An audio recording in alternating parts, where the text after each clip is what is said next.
Hey you guys, this is Tam with Motherhood Avenue, and today's video is going to be a little bit different. It's going to be part vlog style, and then the other part an explanation of doing Universal with tiny toddlers.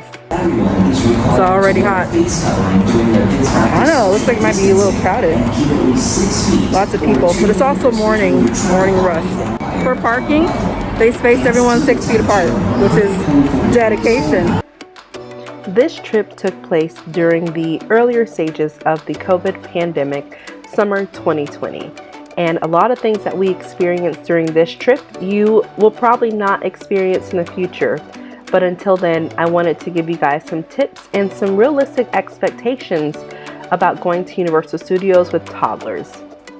My first thumbs up for Universal Studios and toddlers, character interactions. They are everywhere. Now, before we even fully entered the park, we already needed a break to make sure that our fans were on, that the kids had water and snacks. It was a hot day. This was in the peak of summer. These neck fans are from Amazon and they were perfect for our kids. They were very safe and it helped to keep them cool in the Florida summer. Because Universal Studios reduced capacity, you'll find that we traveled on a lot of nice, empty streets at the theme parks. It was a beautiful day and it was awesome to have some space to walk. We initially thought that it would be very crowded, but once we got into Universal Studios, it cleared out and it was beautiful. Go ahead and take a moment, enjoy this beautiful view of Universal Studios in the summer.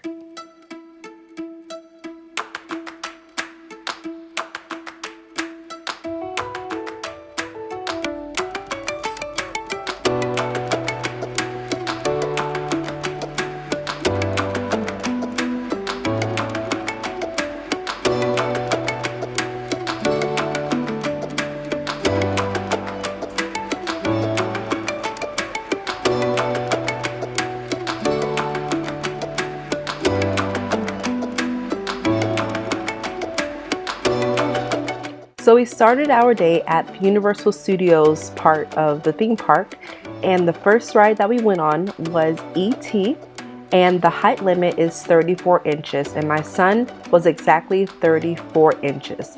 So we did do child swap. It's not a special room, it's right at the front of the ride, and my son was able to ride twice, once with mommy, once with daddy, while the other parent waited with baby girl. After this ride, we had some interactions with Barney and Friends, but as you know, at this time, the Barney and Friends show was closed and it has actually officially closed down, which is sad. One less thing for toddlers to do at Universal Studios. They're booking it. Second time I've seen their backs.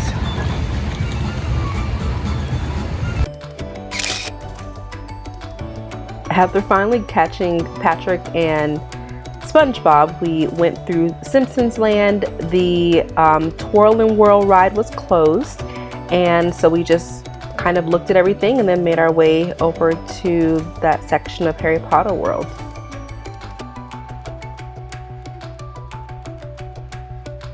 Coming up is a great character interaction. We're heading over to the night bus. Comment below, tell me how many head jokes the shrinking head makes. Welcome. Hi, how's it going? Hi, well, one. Man, we're not going nowhere. Yeah, no driver there. I'm the head of security out here, so make sure nothing happened to the bus. I get it. What you got down around your head there? What's that? It's a fan, because I'm hot. Yeah, that's using your head right there. Yeah, man, you got to keep a cool head about yourself. Yeah, that's a good one there. I could use a fan like that. I know, here you go. Yeah, I'm a hot head. Oh, keep them coming, keep them coming. All right, then, y'all enjoy yourself. Bye. All right, head on out.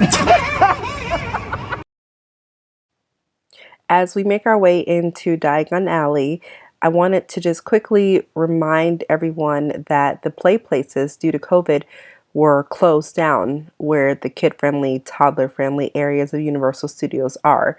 So I knew there wasn't much to do in this part of the park, and I knew we would probably get through it rather quickly.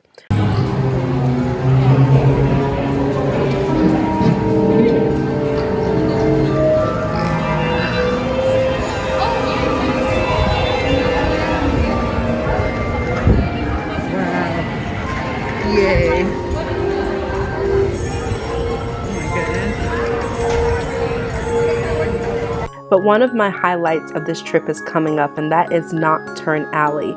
It was so empty, it was nice and cool, and we grabbed some butter beers and the kids had a chance to kind of relax, run around, and it was a really chill spot, and it was a great moment for us to kind of refresh ourselves before we moved on to the next part of the park.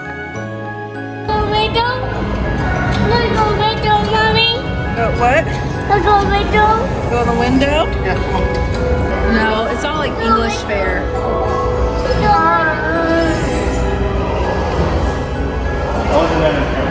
We're in the alleyway.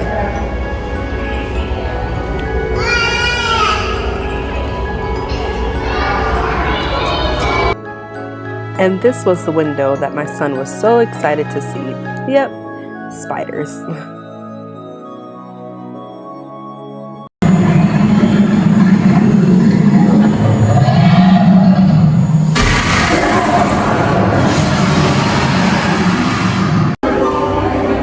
It's been quite a day at Universal already. Now we're gonna get something to eat. We have fared fairly well, and we're gonna wait for the train station. It's a 45-minute wait. This ended our time at Universal Studios, and we made our way over to King Cross Station to take the train over to Islands of Adventure. And as a reminder, you do need tickets for both parks in order to take this train. The train ride was a lot of fun, and I would include it in my thumbs up for toddler experiences at Universal Studios or Islands of Adventure if you're traveling to the other park.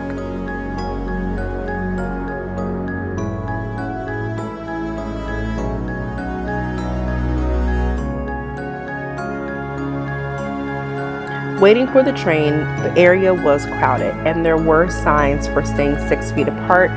Not everyone did a good job, but eventually we made it into our own row and we got ready to board the train. We did not have to break our double stroller down. They simply took it and put it in a different part of the train. And as a family, we got our own train compartment and it was a lot of fun.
After our train ride, we went straight to Seuss Landing, which is the most toddler-friendly area at Islands of Adventure. My toddler son is 34 inches, so there were still only a couple rides that he could ride in Dr. Seuss Land. For the other rides that he could not ride, he was able to get a pass to be able to skip the line and ride that ride when he was tall enough to ride it. When he got older and that pass does not expire, it was really cool. You do have to ask the attendants for it.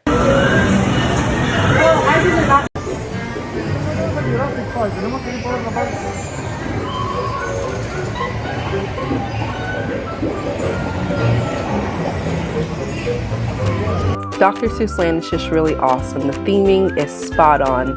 The music is so fun. And it's just a fun, colorful place for toddlers. There are characters out all the time. So fun fact, by the time we got over to Dr. Seuss Land, the kids were napping. So we were able to grab ourselves a slushie and chill out a little bit until the kids woke up from their nap.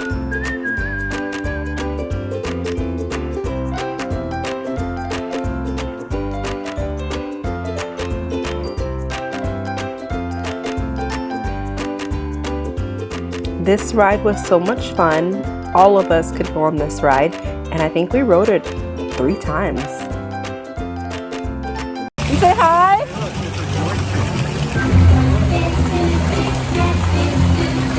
Welcome, boys and girls, to our fishy ride. A wonderful adventure where you won't stay dry. Come on in. Now I say, climb up or down, the other way. 2 fish cookies, up. 1 fish ready, down.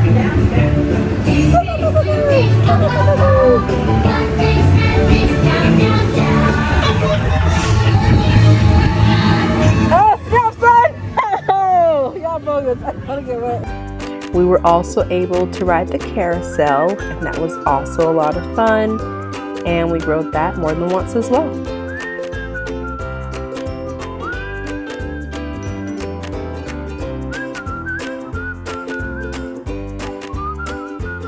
After riding out a rainstorm at the Circus McGurkus, we made our way over to Hogsmeade, got some butterbeer fudge, got some pictures in front of the castle. I rode the Hippogriff roller coaster, and then we made our way over to Jurassic World.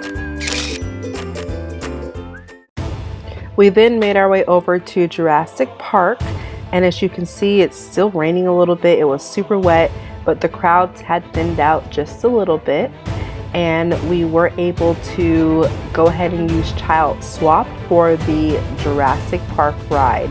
So as our day at Universal comes to an end, you'll notice there weren't a ton of rides that my tiny toddlers could ride on, but there were still a lot of things for them to do and to see with their mom and dad, and I would not hesitate to take toddlers to Universal Studios again.